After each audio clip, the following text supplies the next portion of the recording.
Good morning. It's 9 o'clock here in Kyiv, 7 o'clock in the UK on an extraordinary day, the first anniversary of Russia's war in Ukraine. Exactly a year ago, President Putin ordered a full-scale invasion of this country, but a year later, Ukraine continues to defy Moscow, seizing back much of the territory it's lost as allies around the world vow to keep up their support.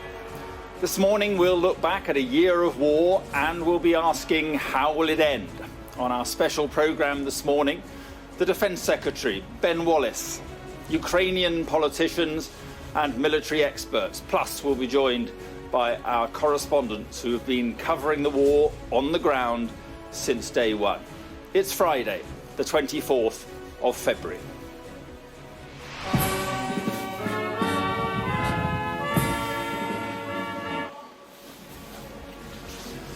Year of war, tributes around the world as Russia's invasion of Ukraine enters a second year with no end in sight to a conflict in which thousands have been killed.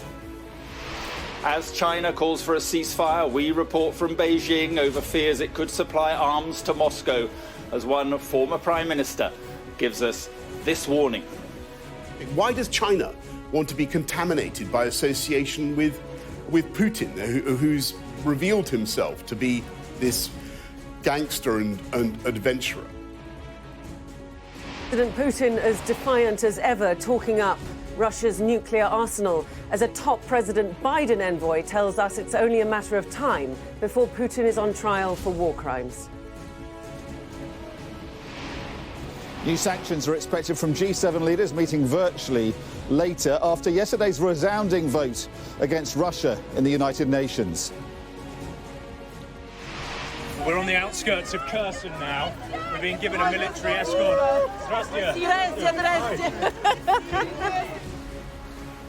Also reporting from the front line, we'll take a look back at a year of conflict from our correspondents covering this war.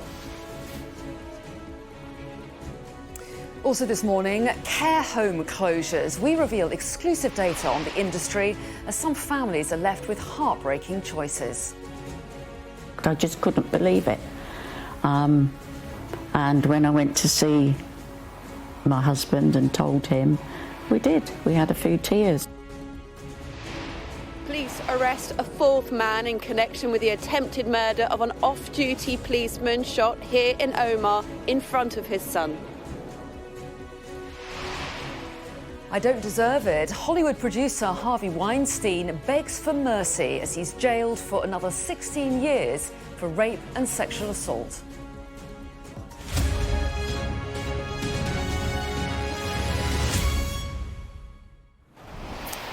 Good morning then. It's exactly 1 year since Russia invaded Ukraine, firing a series of missiles towards the capital, Kyiv, in the early hours of the 24th of February last year. Since then, thousands of people have been killed and millions of Ukrainians have fled their country in the worst conflict in Europe since World War II.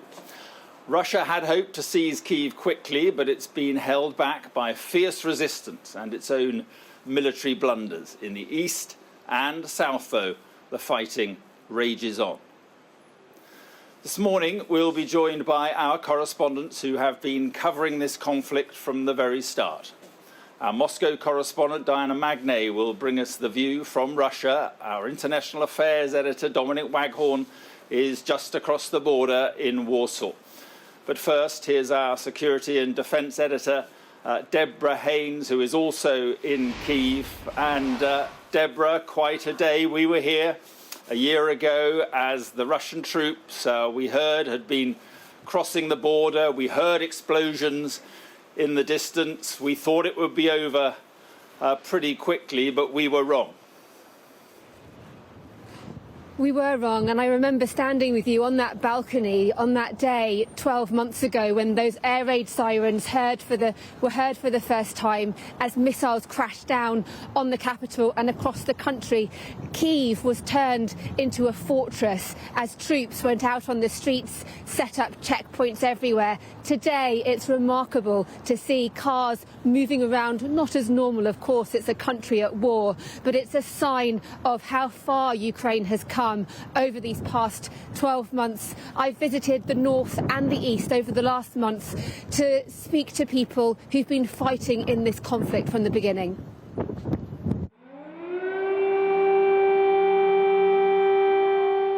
This was how it started. The Russian onslaught. Shocking, but also shambolic. These Russian troops invaded from next door Belarus, only to be beaten back.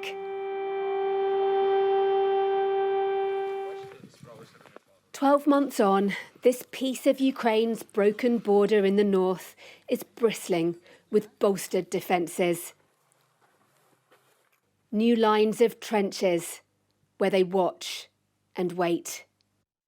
Ми бачимо вогневу позицію, де здійснюється військовослужбовцями нагляд за тиловою частиною лісу, щоб ворог не зміг підійти зі спини. No one drops their guard in case Moscow tries again. 24 лютого теж не очікував, що війська можуть зайти. Тому ми розглядаємо будь-які сюжети і готуємося до будь-яких дій. The border guards have their own eyes in the sky. Russia's Vladimir Putin hasn't changed his focus, but for now at least it's concentrated on the east and south. It's a challenge Ukraine's president addressed. It is here on our land that we are protecting the very values that underpin the life of not only our people, but also the vast majority of European nations. Glory to our warriors. Glory to each and every one who is now in combat. Thank you to everyone who helps us. Glory to Ukraine. This country has been gutted by war. The scars run deepest here in the east. Що ми їм зробили таке погане, я не знаю. Ну що ми зробили? Що вони на нас напали? Кажіть на милость. Это очень страшно, потому что после себя они оставляют только землю и людей истребляют. Очень жаль. On the first day of the second year of this war, Ukraine remains defiant, but the fighting is only set to intensify. Neither side right now has the strength to achieve a decisive victory, but no one's in the mood for compromise. It means there'll be many more painful days, months, possibly even years. In the capital, each flag is planted in memory of the fallen. A growing garden of grief and sacrifice. Well, we saw President Zelensky in that report from Deborah Haynes there, and we've just heard from the President for the first time this morning, and he says this, he says February the 24th, 2022, the date of the Russian invasion, he says, was, quote, the longest day of our lives. And it's also really proved the longest year of their lives. Let's talk to Deborah again now. And Deborah, just bring us up to date with where we are in this war. What is the state of the fighting as we speak? Well, the fighting at the moment is focused, as I said in my report, in the east and in the south. Western officials believe that there are around 300,000 Russian forces in Ukraine. That's double the number of the invading forces that tried to attack this country from the north, east and the south back on the 24th of February last year. But Bakhmut in the east, that city in Donetsk, is the focus of some of the fiercest fighting and has been for many, many months now. Ukrainian troops still holding the line. The Russians had been hoping to have some kind of new victory to declare. They like dates. The 24th of February would have been a good date to have some kind of battlefield success. Vuhledar as well is another key focus for the Russian forces. But the British Ministry of Defence, in their daily update they've been doing since the beginning of the war, do believe that this focus in the east is maybe changing and is all about wearing out the Ukrainians as much as gaining ground. Deborah, thank you very much indeed. Well, China has called for a comprehensive ceasefire, saying it wants to prevent the Russia-Ukraine crisis from getting out of control. But over the last year, Beijing has provided Russia with support. The US believes it may be preparing to ramp up that support and sell it weapons. Our Asia correspondent Helen Smith has this report. Displays of prowess is something China is good at. The West once hoped this power could be the broker of peace. But it has spent the last year quietly providing Russia with finance, technology and diplomatic cover. The Americans now believe it's also preparing to sell arms. China's position ultimately boils down to a pretty cynical calculation about what is best for China. It does care about its international reputation, but a relationship with a strong Russia also provides commodities, a peaceful northern border, and crucially, a like-minded ally in an increasingly tense standoff with the West. And it's shifts in that standoff that may be pushing China closer to Putin. That's my Air Force right there, buddy. A row over a spy balloon, just the latest low ebb. In fact, China's top diplomat went to Moscow this week, solidifying what the two leaders once called a no-limits friendship. But there is caution too. Victor Gao has spent his career amongst the top echelons of China's leadership. And just listen to how he couches the terms of that friendship. Without limits doesn't mean there should be no bottom line. There still should be a bottom line to a friendship which does not have an upper ceiling to it. And what should be the bottom line? That is UN Charter, respecting each other's sovereignty and territorial integrity, and whatever problems or disputes there are, you need to resolve them by peaceful means. Reporting of the war is highly sanitized here. America and NATO framed as the aggressors. A useful narrative if China ever made its own move on Taiwan. What it does next will be watched intently. It could well alter the course of this war. Helen Smith, Sky News in Beijing. Well, yesterday I spoke exclusively to the former Prime Minister Boris Johnson. He told me China would be making an historic mistake if it supplies Russia with weapons. I think it would be a historic mistake by the Chinese. I was very concerned to see what Wang Yi was doing yesterday in Moscow. I think, you know, it would be a big mistake. Why does China want to be contaminated by association with Putin, who's revealed himself to be this gangster and adventurer?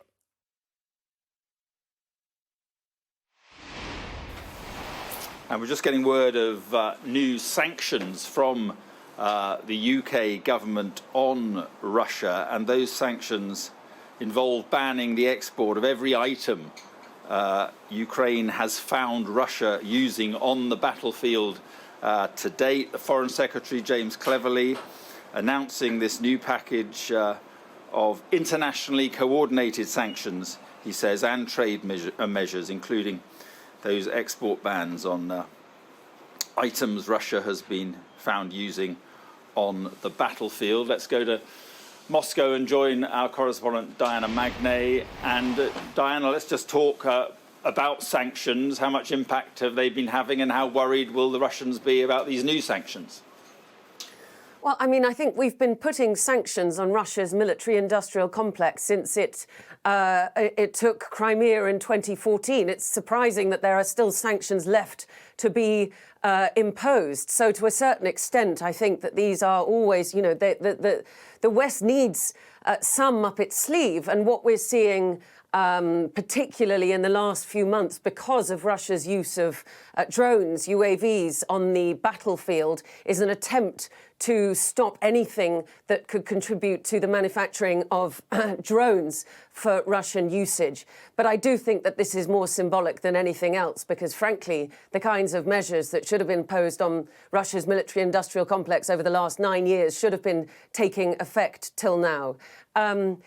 So that's really my take on sanctions. I don't think it's going to surprise anybody here in Moscow, and sanctions do little other than sort of make the elites rally around Vladimir Putin, which is a considerable problem in and of itself. We're not expecting any speeches from Vladimir Putin today, Mark, unlike this time a year ago, a speech that changed the world. We have heard a return to the nuclear theme from him this week. Yesterday, in an address on the Defender of the Fatherland Day, he said that some of the hypersonic nuclear missiles that Russia has been having in testing for really a long time now will be put into service. Whether that is or isn't the case, it remains to be seen, but it's certainly a signal, as is Russia withdrawing from this New START treaty. But all in all, 1 year later, Russia's president, in a war he thought would take a matter of weeks, shows no sign of wavering. OK, Diana, thanks very much indeed. Let's go from Moscow straight to Warsaw and speak to Dominic Waghorn, who is there for us. And Dominic, talking of sanctions, G7 expected to announce new sanctions today. Diana Magnay there talking about pretty much symbolism more than substance. What are your thoughts? Yeah, the G7 leaders are meeting virtually today and they are expected to impose new sanctions. And we've just had this information from the British Foreign Office saying that another 92 Russians are going to be sanctioned, and they're going to be sanctioning and trying to block the export of anything that the Russians are using on the battlefield. So that includes, we're told, aircraft parts, radio equipment, electronic components that can be used by the Russian military-industrial complex. I mean, I think, as Diana says, it is surprising a year in there are any Russians close to Putin left to sanction, but the British have managed to find another 92 until now appear to have been unsanctioned. And it is amazing. There are still things that are getting to the Russians that the West has not found a way of blocking so far. The problem really, Mark, is not sanctioning. It's not imposing sanctions. It's actually enforcing the sanctions, because the Russians have been ingenious, as have their accomplices in this, in getting around sanctions. The Russian economy is expected by the IMF to grow this year, where Britain's might contract. And that's because they've been helped by China, by India, by Gulf nations, particularly to sell their oil on the black markets. The Wall Street Journal is claiming in reporting overnight that it's found that China has, to back up what Helen Ann Smith was saying there in Beijing, China has been sending things like jet fighter parts, navigation equipment, jamming equipment to help the Russians. And that, I think, corroborates what the Americans are saying, which they believe the Chinese are on the verge of sending lethal aid. So they're pretty much near that already if they're sending parts that are helping the Russians keep jet fighters in the air to bomb Ukraine. So it's not really imposing sanctions, it's actually enforcing those sanctions, and we're expected to hear more about that as well from the G7 as it meets virtually later today. Dominic, thank you very much indeed. Let's take you straight from Warsaw now to the southeast of England. And these are live pictures of a sunrise parade taking place at a training centre for Ukrainian recruits to mark this first anniversary of the war. Let's just have a listen.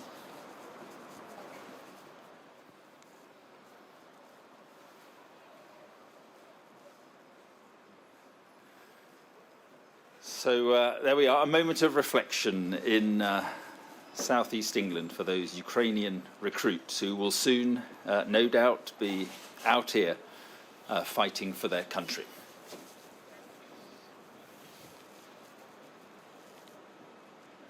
Still to come on the programme, in just a few minutes' time, I'll be talking to the Defence Secretary Ben Wallace as calls grow for the UK to send fighter jets to Ukraine. I'll also be joined by Ukraine's youngest MP who took up arms to defend his country. And I'll speak to the former Russian Deputy Minister Vladimir Milov, who is now an outspoken critic of the Kremlin.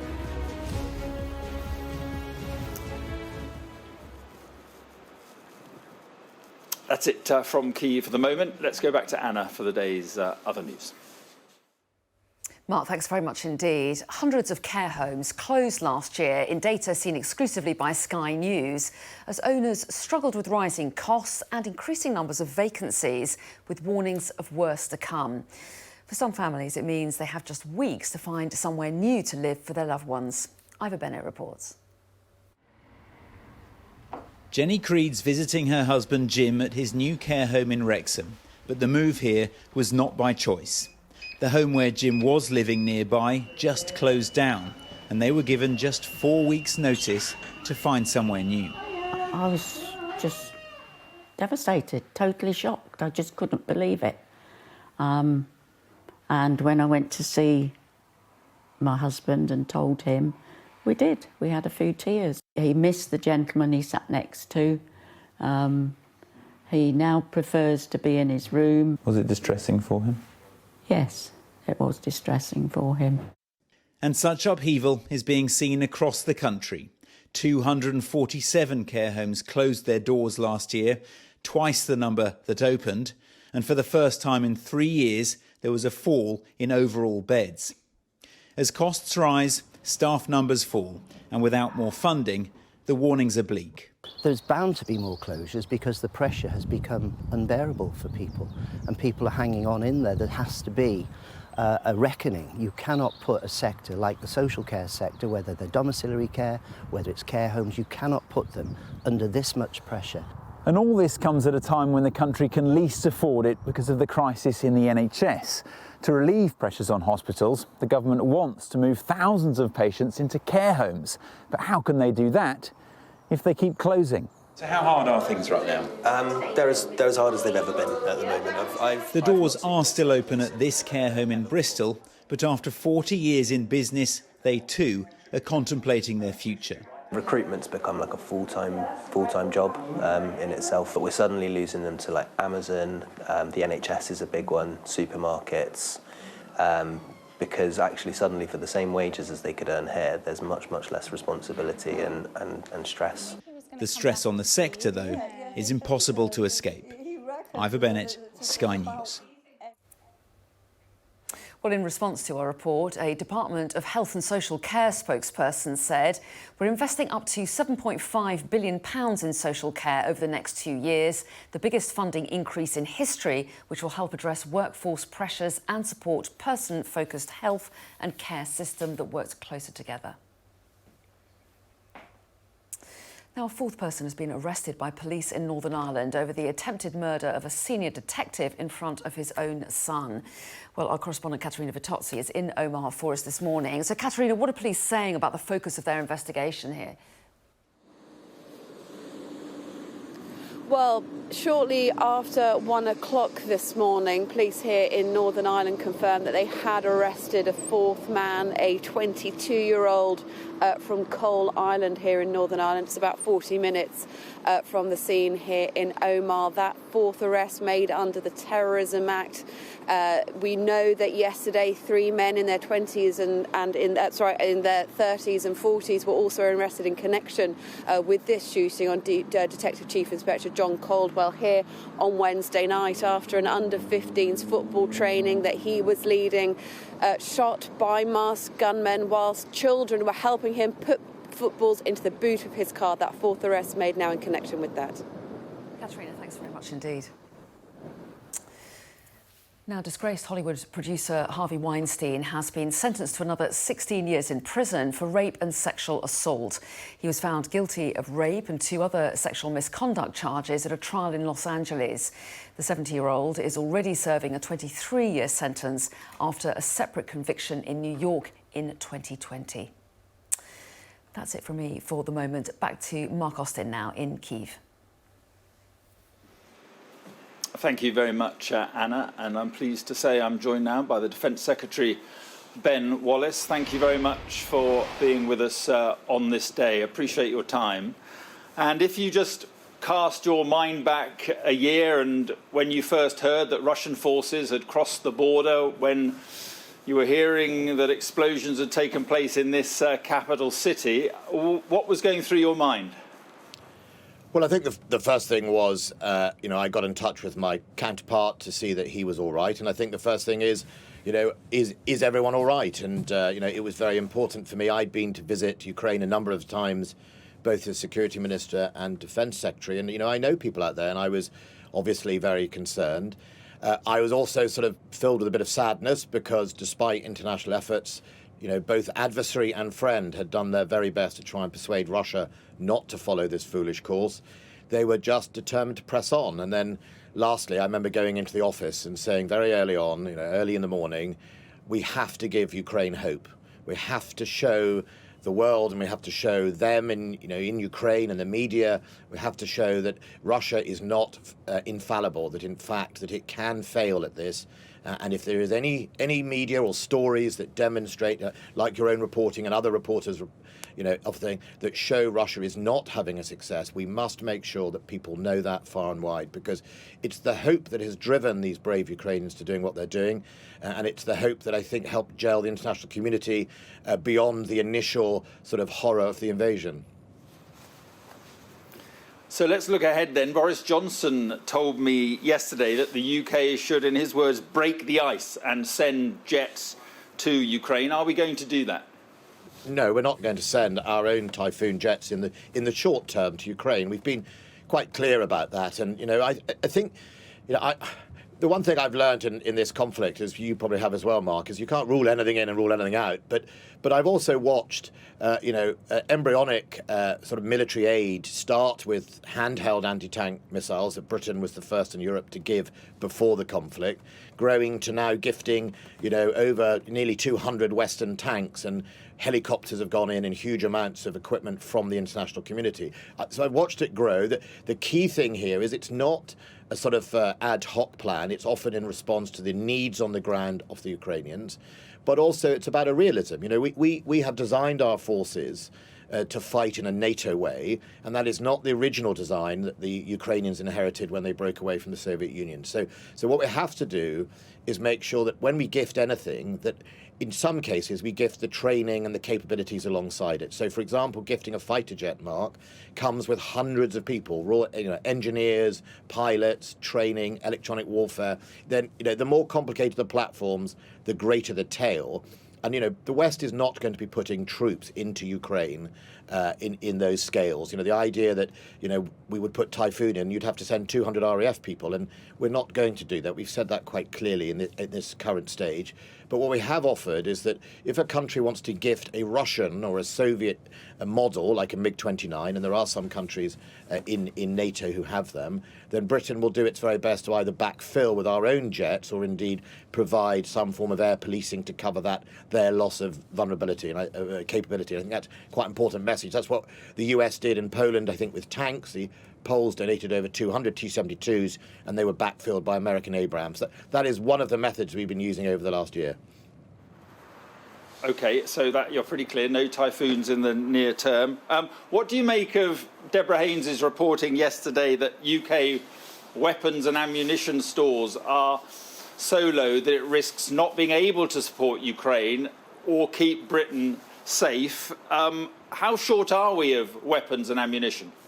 Well, first of all, very few countries openly talk about their scale of stockpiles, because to do so would to leave them vulnerable to the enemy knowing what you have in your bunkers, effectively. But look, it's not a new observation that this Ukraine war and the way Russia was fighting has shown across the West that our stockpiles over the last 3 decades have often borne the brunt of defence cuts, or indeed, the hollowing out that you've heard me talk, and we have to restock those. Now, Britain has early on already started restocking them. Again, what it's also exposed is that if you think, for example, the NLAWs, the anti-tank missiles that we put in last January, Britain, into Ukraine, we've been placing orders for these things. We've been buying them in the thousands. And once that order's fulfilled, the supply chain's gone and done something else. And so you don't just sort of switch a button. You have to reheat that supply chain. And that's been a challenge across the board. I get that. But we are fixing it. Our stock, though? Are you worried about our stock? I'm not worried about our stock for 2 reasons. One is we've now started to place orders to replenish them. And where we haven't placed orders, we've started the work to make sure we have the supply chain or find alternative sources. And I've already been receiving now some more NLAWs, those anti-tank missiles, and some low-velocity anti-aircraft missiles into our stocks, and there are more on the way of other type. And the second reason I'm not as worried is, the big thing that Putin respects and is frightened of is the NATO alliance. That's 30 nations. So remember, we are, by our strength, an alliance. We are heart of an alliance of those 30 countries. If anyone attacks a NATO member, we have a mutual self-defense, that's Article 5, off each other, and that ultimately gives us our power. So we have a coalition to help support us alongside the fact we are starting to restock. OK, are there any plans, just to be clear, are there any plans to ramp up production of ammunition and weapons stocks because of the war in Ukraine? Absolutely, and those plans have been made public for about 6 months we've talked about them. And we have either negotiated with them, and I joined a deal a few months ago with Sweden and Finland and Britain to collectively buy more NLAWs. We've started doing that. I've visited the factories and spoken to the leadership of these companies, either internationally trying to work together or indeed individually. So these are not new plans. They have been in place. Some of the supply chains take time to reheat, and I've been very honest about that. I play with a pretty straight bat about those things to make sure that that you can't just switch a button, because you've got to manage people's expectations. But we're definitely on the job of that. Prime Minister Rishi Sunak gave me an extra 500 million at the budget to start restocking, the autumn statement, and so we're on the way. How would you describe your conversation with the Treasury over defence spending? Are you confident of getting an increase in defence spending? Well, over the years, I've had many conversations with the Treasury, and the Chancellor, the Prime Minister, indicated in the autumn statement something we all agree with, which is that defence needs a greater proportion of spending, or greater amount of spending. I think the statement in autumn was clear about that, in recognition about the growing global insecurity. And of course, I have a spending package that takes me for another 2 years at the envelope. And all I'm really in the position in this moment is trying to negotiate around those lessons we're seeing from Ukraine, and whether there are any increased risks since our last budget settlement. And I'm not going to carry that out in public, but I'm a Secretary of State. Secretary of States often have discussions with Treasury, whether you're the Department of Health Secretary of State or whether you're the Transport Secretary of State. Of course, we have these conversations. OK, and just finally, Defence Secretary, China is publicly saying that it wants to be a peacemaker between Russia and Ukraine. But is it your understanding that China is about to give weapons to Russia? Well, I've seen the reports in the media and the United States observations, and I think it can't help the peace if China effectively supplies the one nation that has broken the international law and the sovereignty of Ukraine and been inflicting war crimes. That will not help the peace. But I'm also confident that China is pretty clear that it wants this to stop. And, we'll see the details of the 12-point plan. I haven't actually seen them yet. But ultimately, China knows that Russia's behaviour has been destabilising. What's been interesting over the year is that a country that is allegedly, in Russia's eyes, a friend of it, that China, has been abstaining at the UN. It hasn't voted with Russia many times at all. And I think that's quite telling, that if your big neighbour doesn't actually vote actively in support of you, I think it's sending a strong message to President Putin that this is an unwise and a folly decision that he's gone down and that he should cease. OK, Ben Wallace, appreciate your time. Thanks very much. Thank you. Thanks.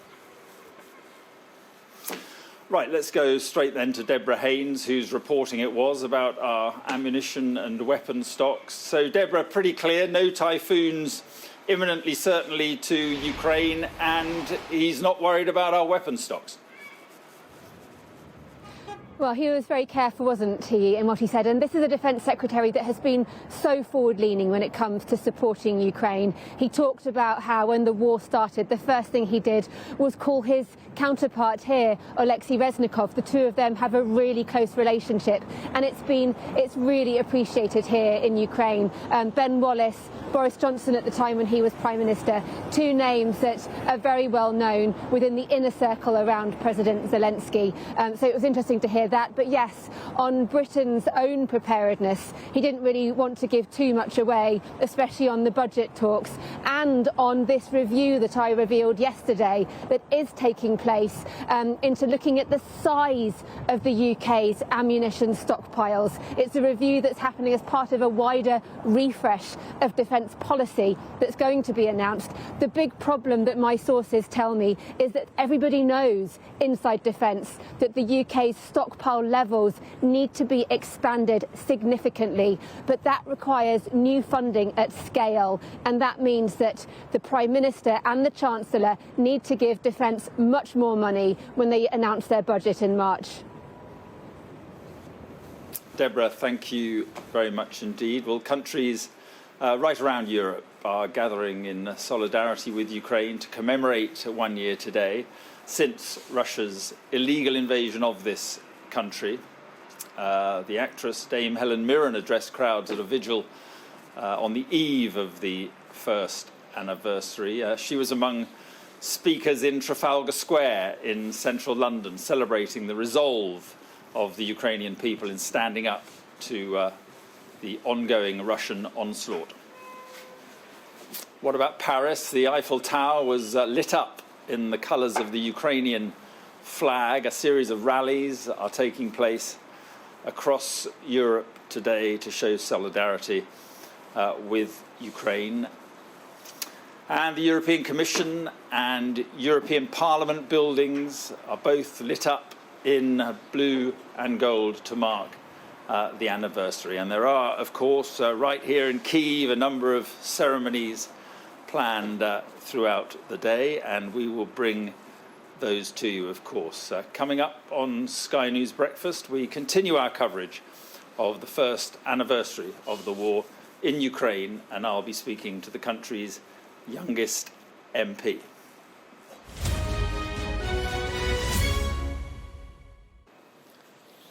Welcome back to Kyiv as we continue this special coverage of the first anniversary of the war in Ukraine, and throughout today there will be special ceremonies and ceremonial events across this city in Kyiv and other Ukrainian cities. And down below me here, there you see the preparations underway for some sort of memorial event, because that there, the blue wall you see there, is the memorial wall containing the names of fallen Ukrainian soldiers. And as the camera pulls back, you see St. Michael's Church, which is where Joe Biden and President Zelensky had their visit the other day. And then, of course, we saw both presidents laying wreaths at that wall, and this a major square in this capital city, preparing for some sort of event. For security reasons, we don't know specifically what that event is, but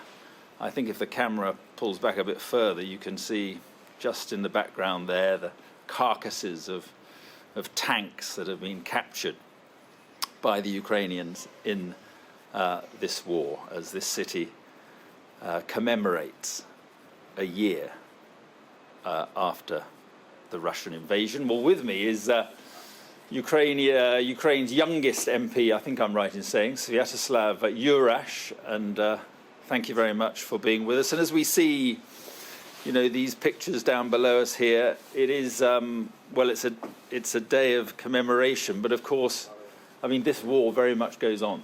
Very much so. The reality is that people are dying every single day, and the numbers are just mind-boggling. And every single Ukrainian you'll meet right now on the streets of every city around Ukraine will tell you a story of somebody who they've lost, somebody who's fighting, somebody who has fled, somebody who lost their livelihoods, somebody who had to change their life around completely. The reality is our nation will never be the same after this war in every single way. I mean, you yourself have had great personal loss. Describe what the past year has been like, and your loss and the effect it's had on you. Fundamental, there was the final push I've got to try and join not just efforts to try and help Ukraine, keep Ukraine in the fight, but also join the fight personally. After the dearest person to me, Alexandra Kuvshinova, a journalist, was killed by a Russian shell near Kiev.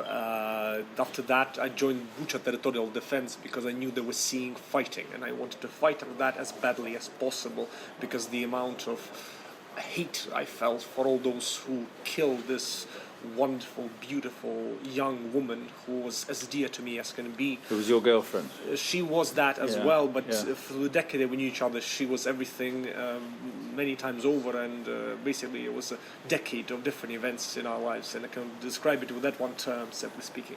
Yeah, well, I'm really sorry for your loss, and as we look more broadly at this war, a year ago when we were standing here, you were presumably here, you heard that the Russian troops were crossing the border, you heard distant explosions.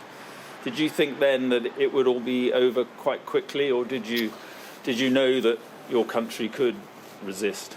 By no means. It would be quickly done. I knew that the discussions in the years since Russia first invaded Ukraine in 2014 were very clear. Ukrainians will not give up their nation and just give it to Russia to do as Russia pleases. We will fight in every single way. And even if Russia achieved more of a success in terms of destroying our military capabilities or in destroying our statehood, people would rise and people would make it not a cakewalk by any measure of imagination.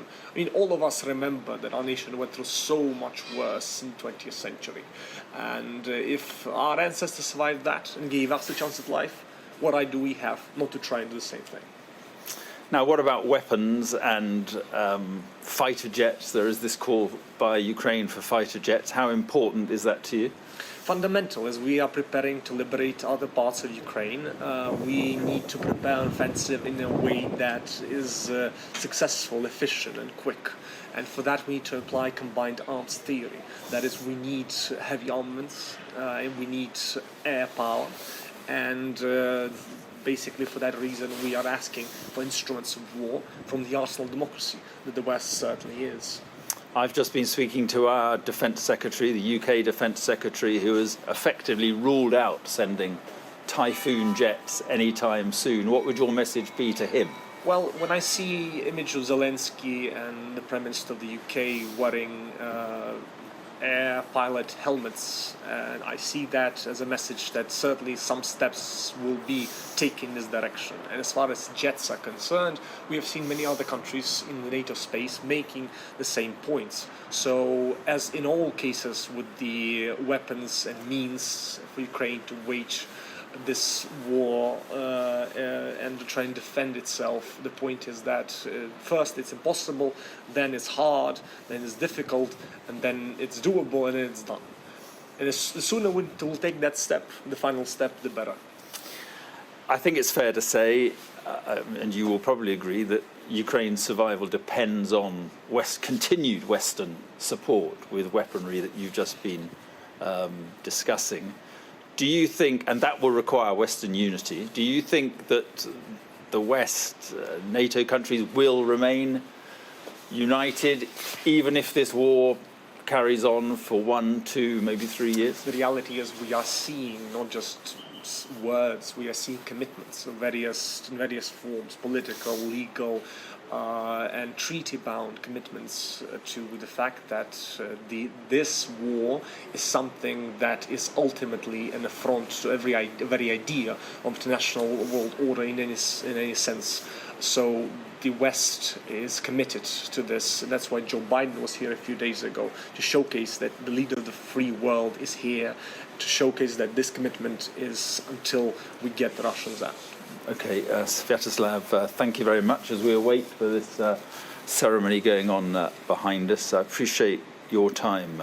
My pleasure as this always. Morning. Thank you very much indeed. Well, throughout the past year, the city of Kharkiv has come under almost constant bombardment. Worst hit the area of Saltivka, just 20 miles from the Russian border. We've been back there to meet the few remaining people enduring extraordinary hardship there, and who fear that it could soon happen all over again. A year on, and Saltivka remains a broken place. Broken buildings, broken infrastructure, and in the grip of this cruel winter, broken people. Anatoly Limarenko has a face worn by war. He is 61 years old, and he is the only person still living in his badly damaged 9-storey block of flats.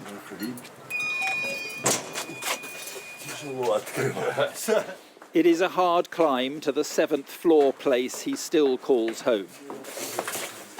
It is scarcely that. So it's cold. It's really cold. He has gas to cook and soup to keep him going, but there is no heating, no hot water, and the toilet doesn't work because the cistern water froze and it cracked. But despite it all, he stays.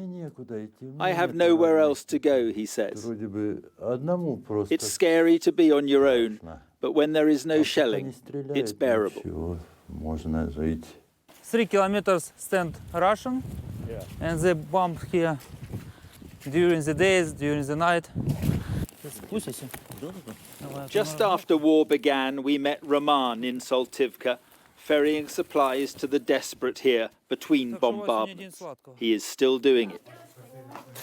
These women show us the flats destroyed by Russian fire, where missiles went through the floor and where the lives of neighbours came to an end. And living next door to the burnt-out shell of an apartment, we found 71-year-old Nelia Chuba, who has often thought about leaving, but instead stays with her bedridden husband, Petro. They do at least have heating in this block,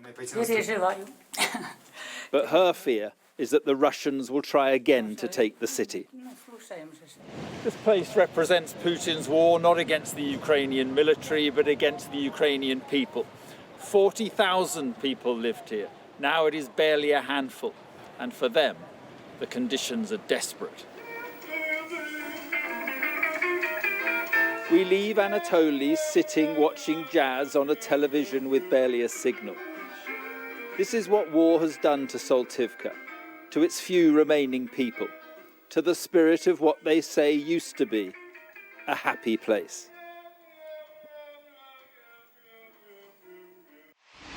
By the former Russian deputy energy minister, now staunch critic of the Kremlin, Vladimir Milov. Thank you very much for being with us. I just wonder, first of all, are you surprised how badly Russia has been doing in this war?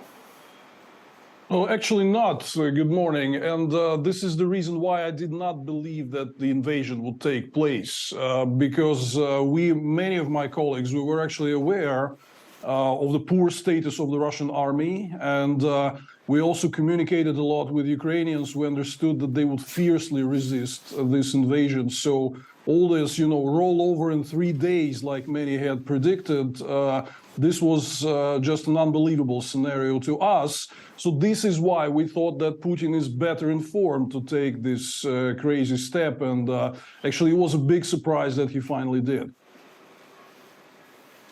Why do you think Vladimir Putin miscalculated so badly? Well, I think he only counted on scenario A, which was a snap operation reminiscent of the invasion of Czechoslovakia in 1968, when they wanted to take the airport in Hostomel, right near Kiev, something 10 miles away from Kiev. They wanted to bring in a lot of elite troops and heavy weaponry to take the government quarter and decapitate. I think it's now pretty clear that Hostomel airport was the key direction of attack. After they failed to capture the airport, we saw that there's clearly no plan B. And it was visible that the masses of troops that they've been sending out to the front lines were not really ready for like a long and heavy offensive operations. They really believed in that decapitation scenario and didn't have much in their pocket to substitute it when it failed. Looking ahead, do you think Ukraine can defeat Russia, can defeat Putin? Yeah, definitely yes. Also, the question is, how do you find defeat? In terms of returning all these illegally occupied Ukrainian territories, I think definitely yes. In the coming months and years, Ukrainians are able of doing this.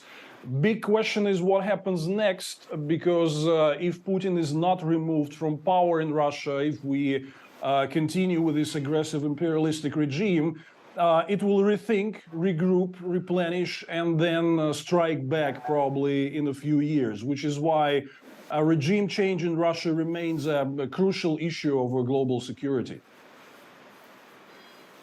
So that's interesting. You think if Russian forces are pushed out, that could be the end for Putin, do you? This is questionable because in over 20 years in power, Putin has destroyed anything in Russia. We have no elite in the classical Western political sense. We just have a bunch of incapacitated, very frightened people. We don't have any political mechanisms to turn the popular discontent into political change, and people are very scared. Like nearly every day, some new article of the criminal code is introduced with heavy prison terms and penalties for dissent. So there's a dangerous vacuum. It's really hard to predict how political changes can occur after Putin's defeat. But I sincerely hope that that will be the way forward, and his authority and his reputation inside Russia will not be able to withstand such a blow.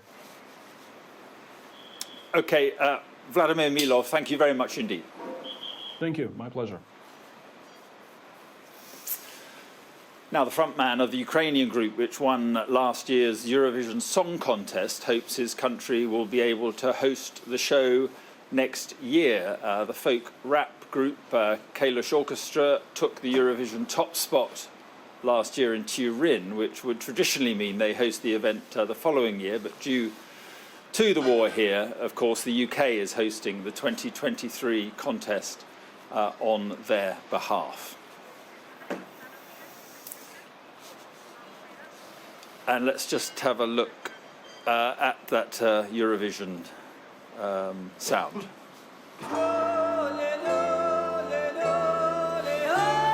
Just... Let's cut to it.